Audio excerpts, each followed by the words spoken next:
The massive space station floated in the dark void between the stars like a giant metal moon. Inside its gleaming halls, beings from across the galaxy gathered for their monthly meeting. The Galactic Council had ruled space for over 10,000 years, and today they would decide the fate of another small world that had caught their attention. Zexathara stood tall at the center of the great chamber. His crystal body sparkled under the bright lights as he looked down at the datapad in his hands. The leader of the Vorthan Empire had seen many worlds fall to the Council's might, and today would be no different. He cleared his throat and began to speak to the assembled representatives. Fellow Council members, we gather today to discuss a new opportunity, Zexathara announced. His voice echoed through the chamber. Our scouts have found a world rich in resources. The planet they call Earth sits in the outer rim of an unremarkable star system. It holds vast amounts of water, rare metals, and other materials we need for our expansion. The alien beings around the chamber leaned forward with interest. Some had tentacles instead of arms, others walked on 6 legs, and a few floated in the air using unknown technology. But they all shared one thing in common. They wanted to grow their power and wealth by taking from weaker worlds. Commander Krell stepped forward from his place among the military advisors. The tall reptilian warrior's scales gleamed green under the lights. His yellow eyes focused on the data streaming across the main display screen. "What of the native population?" he asked in his rough voice. "Do these humans pose any threat to our forces?" Zexathara smiled, showing his sharp crystal teeth. "Our intelligence reports indicate they are a primitive species. They have barely achieved basic spaceflight. Their most advanced weapons are simple nuclear devices that would not even scratch our ship's shields. The entire planet should fall within 3 standard days."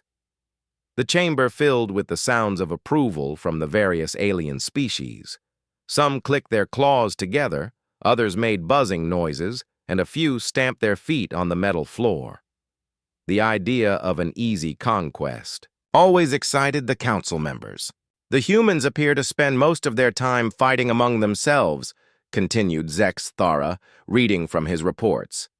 "They have divided their world into separate nations that often wage war against each other. This internal conflict has prevented them from advancing their technology or military capabilities." Commander Krell's reptilian features twisted into what might have been a grin. "Perfect. A divided enemy is a weak enemy. My Nexari fleet stands ready to bring these humans into the fold of the Council. We shall show them the price of resisting galactic civilization." Far away from the Council station, on a small blue planet orbiting a yellow star, General Jake Sullivan sat in his office deep underground. The NORAD command center hummed with activity around him as technicians monitored screens filled with data from satellites and deep space sensors. Jake had been watching the skies for over 20 years, waiting for this day to come. Lieutenant Lisa Martinez rushed into the general's office with a tablet in her hands. Her face was pale, but her voice remained steady as she spoke. "General, we're picking up massive energy signatures at the edge of the solar system. The computer estimates over 300 vessels of unknown design moving toward Earth at incredible speed." Jake stood up from his desk and followed Lisa to the main command center. The huge screens showed red dots moving through space like a swarm of angry insects. Each dot represented a ship larger than anything humans had ever built. The alien fleet would reach Earth's orbit in less than 48 hours. "Alert all defense stations," Jake ordered. "Contact the President and inform her that Operation Guardian is now active. Send the coded message to our allies around the world. It's time to show these visitors that Earth is not as defenseless as they believe." Back on the Council station, final preparations were being made for the invasion. Commander Krell reviewed his battle plans with his officers, while Zexathara prepared the paperwork to claim Earth as a new Council territory. Neither of them suspected that their scouts had made a terrible mistake in their assessment of human capabilities. The aliens had observed Earth during peaceful times and saw only what humans wanted them to see. They watched cities full of civilians going about their daily lives. They detected some military installations, but dismissed them as primitive and weak. What they failed to notice were the hidden bases buried deep underground, the secret weapons, platforms floating in space, and the careful preparations that had been made over decades. The Council believed they were about to conquer a helpless world filled with simple creatures who barely understood the stars above them. In just a few hours, they would learn how wrong they were about the species called humanity. The greatest military force in the galaxy was about to discover that sometimes the most dangerous enemy is the one that looks completely harmless. The Nexari fleet dropped out of faster-than-light travel at the edge of Earth's solar system with the confidence of predators approaching helpless prey. Commander Krell stood on the bridge of his flagship, watching the small blue planet grow, larger on the main screen. His reptilian features showed satisfaction as he prepared to add another easy victory to his long list of conquered worlds. "Begin standard invasion protocol," Krell commanded his bridge crew. "Open communication channels to the surface. Let these primitives know their time of independence has ended." The communication officer, a smaller reptilian with orange scales, worked at his console for several minutes before looking up. "Commander, we are receiving a response from the planet's surface. It appears to be coming from their military leaders." Krell nodded and activated the main screen. He expected to see frightened humans begging for mercy or offering their surrender. Instead, he found himself looking at a stern-faced human male wearing a military uniform covered in colorful ribbons and medals. Admiral Steve Carter sat in the command center of the USS Defiance, humanity's most advanced warship hidden in Earth's orbit.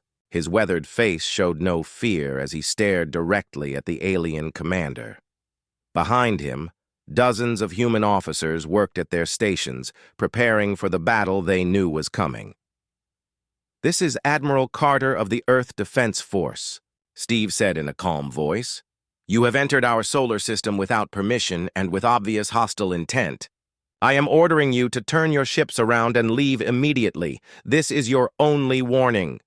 Commander Krell's yellow eyes widened in surprise before he began to laugh. The sound was like rocks grinding together. "You dare to threaten the Nexari fleet? Your primitive weapons cannot harm our ships. Surrender now and your deaths will be quick." Steve Carter's expression did not change. "We tried to do this the easy way. Lisa, activate all defense platforms. Ryan, launch the first squadron. Let's show our guests what Earth hospitality really looks like." The transmission ended, leaving Krell staring at a blank screen. He turned to his weapons officer with disbelief. "Did that creature just refuse our demand for surrender?" "Begin the demonstration attack. Target their largest military installation and reduce it to ash." Far below on Earth's surface, Dr. Amy Foster watched from her underground laboratory as energy readings spiked across her monitoring equipment. The alien ships were charging their weapons for an attack. Amy had spent 15 years developing the defense systems that would soon face their first real test. "All stations report ready," called out her assistant, Dr. Kevin Miller, from his position at the main control panel. "Energy shields at maximum power. Defensive weapons online and tracking multiple targets." The Nexari flagship fired a beam of pure energy toward what their sensors identified as a simple military base in the Nevada desert. The brilliant lance of light struck the facility with enough force to vaporize a small mountain. But instead of destruction, the aliens watched in shock as a shimmering energy barrier absorbed the attack and dispersed the energy harmlessly into space.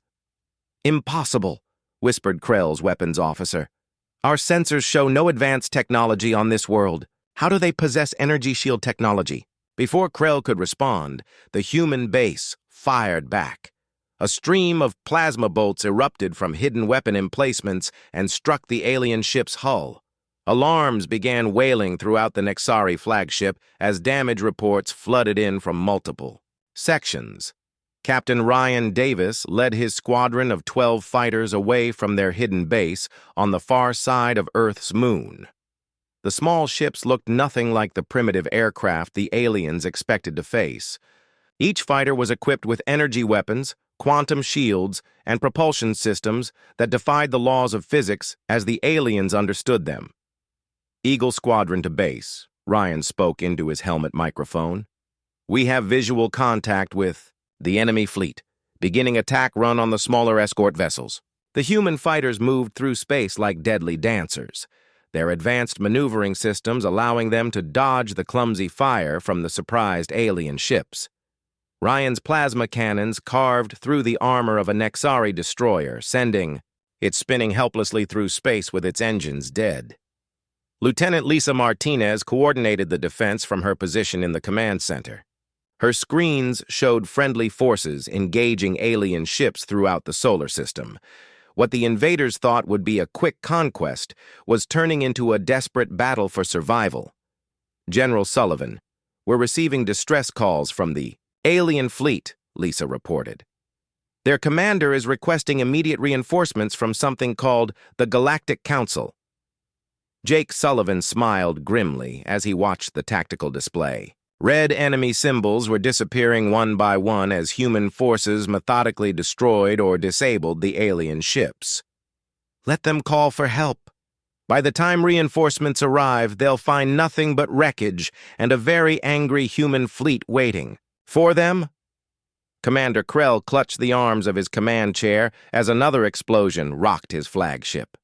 Half of his fleet was already destroyed or disabled, and the humans showed no signs of slowing their attack. This was supposed to be a simple conquest of a primitive world, not a desperate fight against technology that should not exist.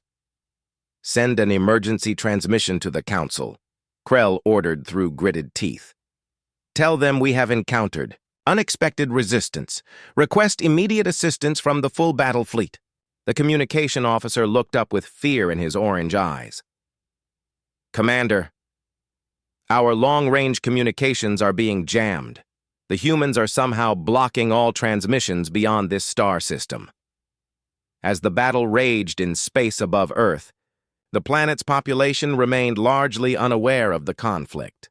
The governments of the world had agreed long ago to keep the existence of advanced human technology secret until it was needed. Today, that secret was saving their world from conquest by an enemy they never knew existed. Hours passed before a single damaged Nexari scout ship managed to escape Earth's jamming field and send a desperate message to the Galactic Council. The transmission reached the station as Zexathara was preparing to celebrate another successful conquest. Instead, he found himself staring at a terrified communications officer who delivered news that seemed impossible. "Council leader, we have received an emergency signal from Commander Krell's fleet," the officer reported with shaking hands. "The message claims they are under heavy attack by advanced human forces. Request immediate reinforcement from the main battle fleet." Zexathara's crystal features twisted in confusion. "That cannot be correct. Run a diagnostic on the communication systems. The message must be corrupted. Primitive humans could not possibly threaten a Nexari battle fleet." Back on Earth, President Laura Thompson stood in the Situation Room deep beneath the White House. The walls displayed tactical information from the ongoing battle as military leaders from around the world participated via secure video links. What the public saw as separate nations were actually coordinated defense forces that had been preparing for this day for over 50 years. Colonel Marcus Webb stepped forward to address the president. His uniform bore no visible insignia, marking him as a member of the most classified military unit on Earth. "Madam President, Operation Guardian is proceeding better than our best-case scenarios. The enemy fleet has been reduced by 70%. Our hidden weapons platforms and secret space forces have performed beyond expectations." Laura nodded as she studied the reports flowing across her tablet. "Colonel, how long have we been preparing for this moment? How long have we known this day would come?"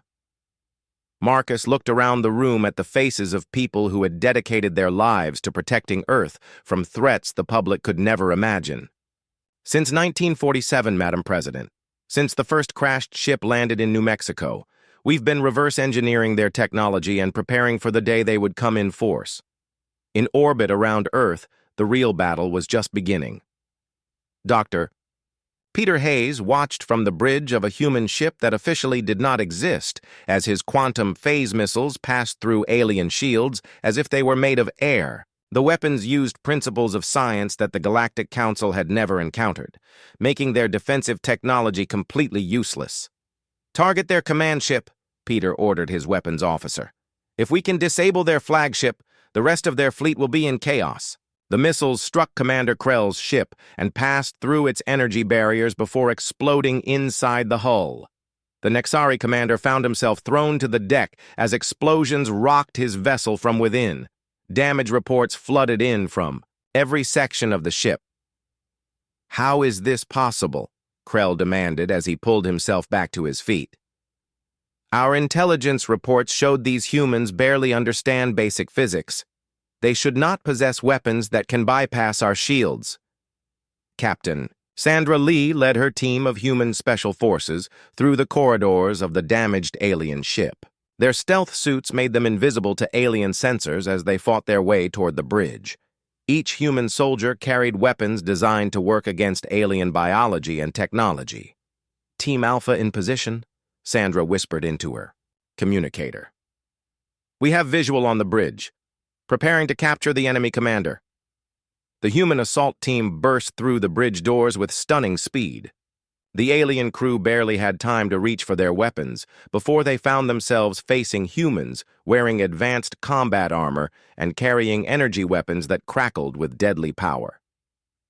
"Commander Krell of the Nexari fleet," Sandra announced, as she pointed her weapon at the reptilian leader. "You are now a prisoner of the Earth Defense Force. Your ship is disabled and your fleet is destroyed. It's time to answer some questions about why you thought you could invade our world." As Krell was led away in specially designed restraints, human technicians began downloading data from the alien ship's computers. What they found was information about the Galactic Council that changed everything humans thought they knew about the galaxy. Dr. Rachel Green studied the alien files with growing horror. The Galactic Council was not a peaceful organization of advanced civilizations. It was a massive empire built on conquest and slavery. Thousands of worlds had been destroyed, and billions of intelligent beings had been killed or enslaved. Earth was just the latest target in a campaign of galactic genocide that had been going on for millennia. "General Sullivan, you need to see this," Rachel called out as she pulled up holographic displays showing the true scope of the Council's empire. "These aliens aren't explorers or traders. They're conquerors. They've been systematically destroying every civilization they encounter." Jake studied the information with grim determination. "How many worlds have they taken? How many species have they wiped out?" Rachel scrolled through endless lists of dead civilizations. "Thousands, General. Maybe tens of thousands. They've been doing this for over 10,000 years. Any species that shows potential for advancement gets marked for conquest or elimination." The news got worse as more data was decoded. The aliens had been watching Earth for decades, waiting for humanity to develop enough to be worth conquering. They had seen human space exploration and nuclear weapons as signs that Earth was ready to be harvested for its resources and population. General Claire Watson joined the conversation from her command post on Mars. The existence of human colonies on other planets was one of the most closely guarded secrets in the solar system. "The good news is that they completely missed our off-world installations. They have no idea we've been building military bases throughout the solar system for the past 30 years. As the last alien ships either surrendered or were destroyed, humanity found itself in possession of advanced technology and detailed intelligence about a galactic empire that viewed them as nothing more than resources to be harvested. But the aliens had made one critical mistake in their assessment of human capabilities.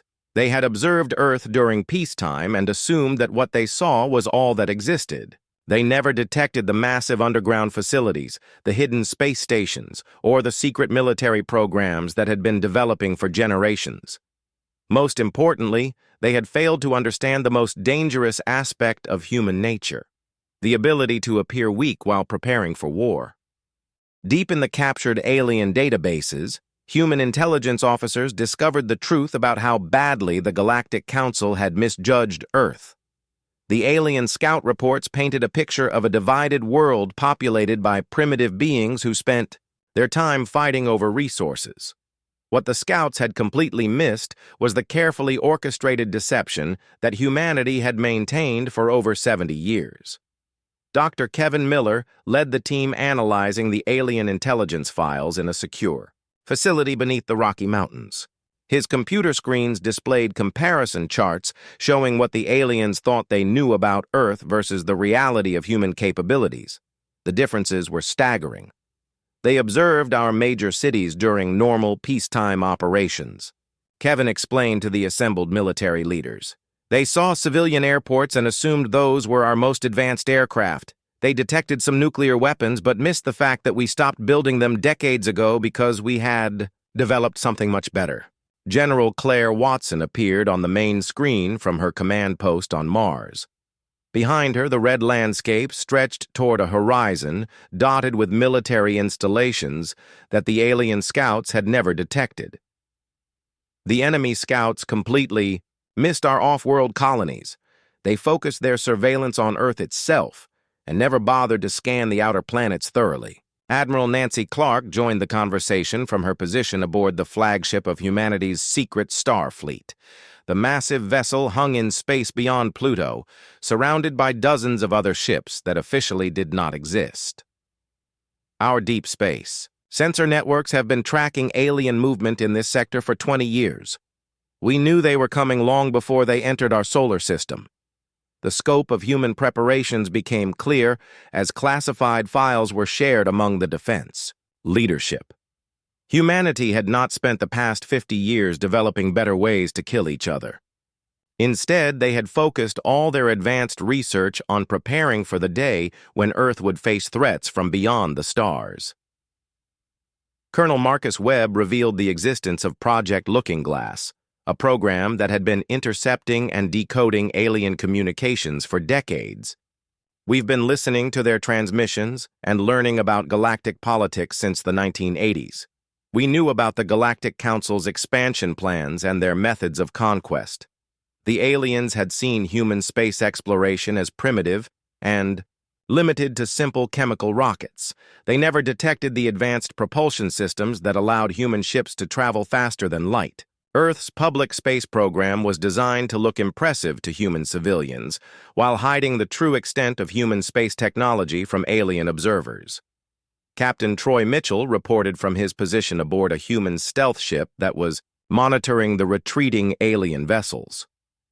The enemy survivors are trying to send distress signals to the Galactic Council, but our jamming systems are blocking their transmissions. They have no way to warn their leadership about what they've encountered. Dr. Amy Foster's underground research facility was finally revealed to the world's leaders as they assessed the success of Earth's defense systems. Her laboratory complexes stretched for miles beneath the surface, filled with technology that combined human innovation with reverse-engineered alien science. We've been preparing for this exact scenario since we recovered our first alien artifact, Amy explained as she gave a virtual tour of her facilities. Every crashed ship, every piece of alien technology we could find has been studied and improved upon. The weapons and defenses we use today are the result of decades of careful research and development. The human counterattack had been so effective that the surviving aliens were beginning to question everything they thought they knew about galactic warfare. Commander Krell, now held in a specially designed prison cell, found himself facing interrogation by humans who seemed to know more about alien technology than some members of the Galactic Council. "How long have you been watching us?" Krell demanded, as Dr. Rachel Green entered his cell with a tablet full of alien technical specifications. "Your species should not possess this level of technology for another 1,000 years, Rachel smiled as she pulled up holographic displays of human ships that were more advanced than anything in the Nexari fleet. "We're fast learners, Commander," Every time one of your scout ships crashed on our planet, we studied it and made improvements. By the time you decided to invade, we had surpassed your technology in several key areas. The revelation that humanity had been secretly developing galactic-level technology while maintaining the appearance of a primitive civilization sent shockwaves through the captured alien crews. They had based their entire invasion plan on intelligence that was not just wrong, but deliberately misleading. General Jake Sullivan coordinated the final phases of Earth's defense from his command center as the last alien ships fled toward the edge of the solar system. Let them run. Make sure our tracking systems follow them to whatever base they're heading for. It's time we learned more about this Galactic Council and their other operations. The battle had lasted less than 12 hours. But in that time, humanity had completely destroyed the most powerful invasion fleet the Galactic Council had ever assembled. The alien forces that had conquered thousands of worlds found themselves outmatched by a species they had dismissed as barely intelligent. As reports came in from across the solar system, the true scope of human military preparation became clear. Hidden bases on every planet and major asteroid, weapon platforms disguised as space debris, and a fleet of warships that had been secretly patrolling the outer system for years. Earth had not been caught off guard by the alien invasion. They had been waiting for it. The aliens had made the fatal mistake of judging humanity by their public face rather than their hidden capabilities. While the Galactic Council thought they were attacking a primitive world with crude weapons, they had actually challenged a species that had spent generations preparing for galactic warfare while carefully hiding their true strength from any observers. The first reports of the disaster reached the Galactic Council station 3 days after the invasion fleet's departure. Zexathara stood in the center of the Great Chamber, staring at the communications screen with disbelief as a badly damaged Nexari scout delivered news that seemed impossible to accept. "Council Leader, this is Lieutenant Vextar of the 3rd Reconnaissance Wing," the young alien officer gasped through his injuries. "Commander Krell's entire fleet has been destroyed or captured by human forces. The enemy possesses technology far beyond our intelligence estimates. They have weapons that pass through our shields and ships faster than anything in our fleet." The chamber erupted in chaos as representatives from dozens of alien species began shouting questions and demands for explanations. The Vorthan Empire had not suffered a military defeat in over 1,000 years, and the idea that primitive humans could destroy a Nexari battle fleet was beyond their comprehension. Ambassador Veltar of the Eridon Republic stood up from his floating platform, his tentacles writhing with agitation. How could our intelligence be so catastrophically wrong? The Nexari fleet has conquered hundreds of worlds without significant resistance. What makes this Earth so different? Zexthara's crystal body flickered with stress patterns as he tried to maintain order in the chamber. There must be some mistake. Scan the damaged ship for evidence of deception or mental manipulation. No primitive species has ever successfully resisted a Council invasion force. Meanwhile, in Earth's solar system, Captain Troy Mitchell led a boarding party onto the abandoned Nexari command ship that had been left drifting in space. His team of specialists worked quickly to download every piece of information from the alien computers before the vessel's self-destruct systems could activate. "Admiral Carter, we found something big," Troy reported as his technicians cracked the alien encryption codes. "This ship contains detailed records of Council operations going back centuries, fleet movements, conquered worlds, slave trading, routes, everything." The information revealed that the Galactic Council was not the benevolent organization it claimed to be. Billions of intelligent beings across the galaxy lived under harsh occupation, their worlds stripped of resources to fuel the Council's expansion. Any species that showed signs of advanced technology was either conquered or completely destroyed. Dr. Jennifer Walsh studied the alien files from her position in the newly established Xenological Research Division. According to these records, There are rebel groups throughout Council space. Dozens of species have been fighting guerrilla wars against Council forces for decades. They've been waiting for someone powerful enough to challenge the Council's authority. General Jake Sullivan realized that Earth's victory over the invasion fleet had implications far beyond the defense of their home world. If we can contact these rebel groups and coordinate our efforts, we might be able to liberate entire sectors of the galaxy from Council control. Back on the Council station, panic spread through the leadership as more details of the defeat reached them. Zexathera found himself facing questions he could not answer and accusations he could not deflect. Other Council members began to wonder what other mistakes their intelligence services had made. If we were wrong about Earth, what else have we been wrong about? Demanded General Korth of the Zalani military caste. How many other worlds possess technology we have not detected? How many potential threats exist in sectors we consider secure? The military implications of the defeat were staggering.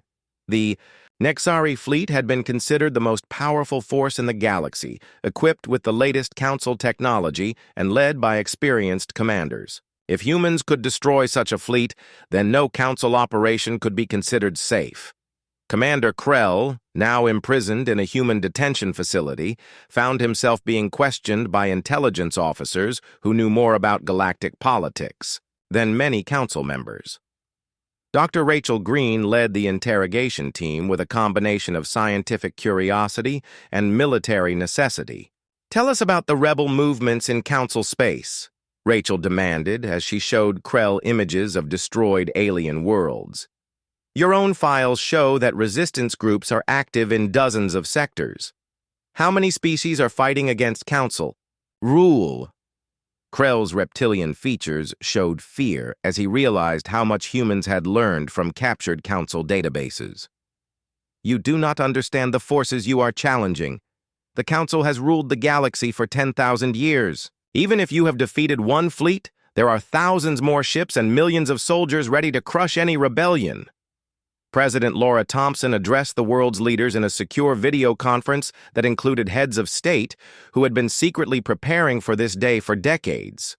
The existence of advanced human technology was no longer a secret that could be kept from the public, but the full scope of Earth's preparations would remain classified. "Ladies and gentlemen, we have successfully defended Earth from alien invasion," Laura announced. "But this victory has revealed that we are part of a galaxy where freedom is rare and oppression is the norm. We must decide whether we will use our capabilities to help liberate other worlds or focus solely on defending our own." The captured alien technology provided humanity with detailed star charts showing the locations of Council strongholds, slave worlds, and rebel hideouts throughout the galaxy. For the first time, humans could see the true scope of the galactic community and understand their place within it. Admiral Nancy Clark reported from her flagship as human forces consolidated their control of the solar system. "We've detected several alien ships trying to enter our territory. They appear to be refugees from Council space rather than military vessels. They're broadcasting messages asking for sanctuary and offering to share intelligence about Council operations." The news that Earth had defeated a Council invasion fleet was spreading through rebel networks across the galaxy faster than official Council communications could suppress it. For the first time in thousands of years, oppressed species had proof that the Council's military might could be challenged and defeated. General Claire Watson coordinated with rebel leaders using captured Council communication codes. "We're receiving messages from resistance groups in over 50 star systems. They're asking if Earth is willing to provide military support for liberation operations."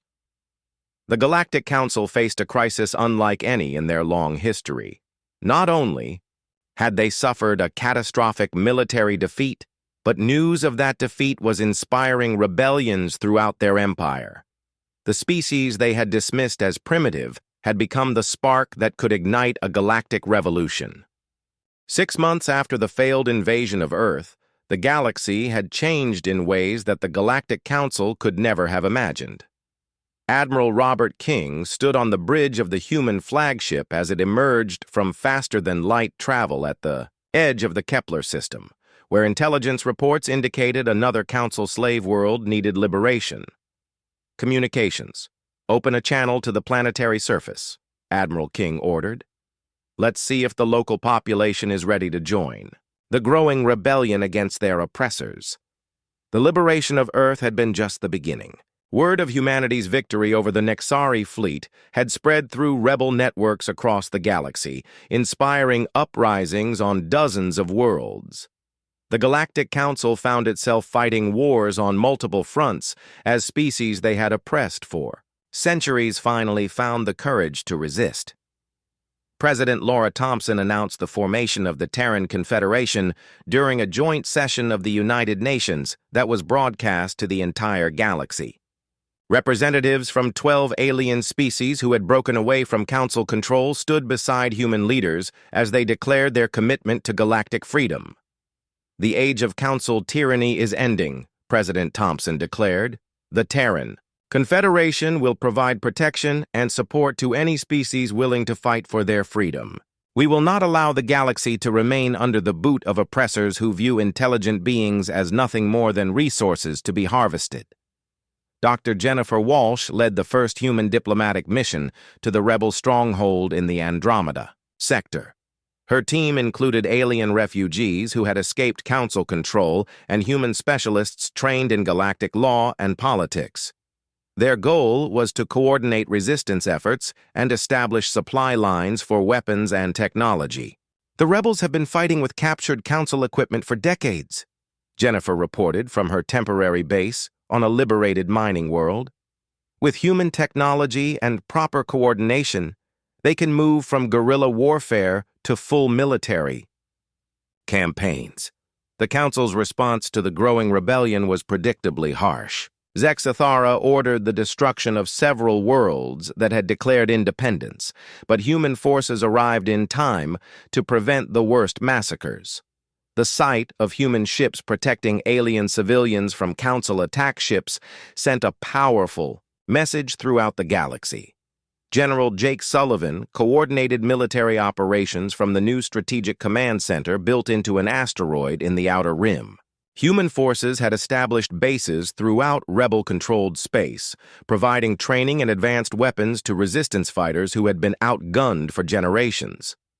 Intelligence reports indicate that Council forces are stretched thin across multiple sectors, Jake announced during a strategy meeting with human and alien commanders. They're losing control of their outer territories as more species join the rebellion. Captain Sandra Lee led a joint human-alien strike force against a Council military depot in the Beta Centauri system. Her team included volunteers from 6 different species who had united under the banner of the Terran Confederation. The successful raid provided enough weapons and supplies to equip resistance forces across an entire sector. The enemy is retreating to their core systems, Sandra reported as her forces secured the captured facility. They're abandoning their outer colonies and consolidating their remaining strength around their home worlds. The psychological impact of human military success was perhaps more important than the tactical victories. For thousands of years, the Galactic Council had seemed invincible, crushing any resistance with overwhelming force. The sight of their fleets burning in space and their soldiers surrendering to human forces shattered the myth of Council superiority. Dr. Kevin Miller worked with alien scientists to develop new technologies that combined human innovation with the knowledge of dozens of different species. The research facilities of the Terran Confederation became centers of scientific advancement that far exceeded anything the Council had achieved. When you combine human creativity with the accumulated knowledge of multiple civilizations, the results are extraordinary, Kevin explained, as he demonstrated a new type of energy weapon that could disable enemy ships without killing their crews. We're not just winning militarily. We're advancing scientifically at an unprecedented rate. Commander Krell remained in human custody, but his interrogations had revealed crucial intelligence about Council operations and internal politics. The reptilian officer had become a valuable source of information about military strategies and the locations of hidden Council facilities. The Council leadership is fracturing, Dr. Rachel Green reported after her latest session with the captured commander. Several member species are secretly negotiating with rebel representatives. They want to switch sides before their own populations rise up against them.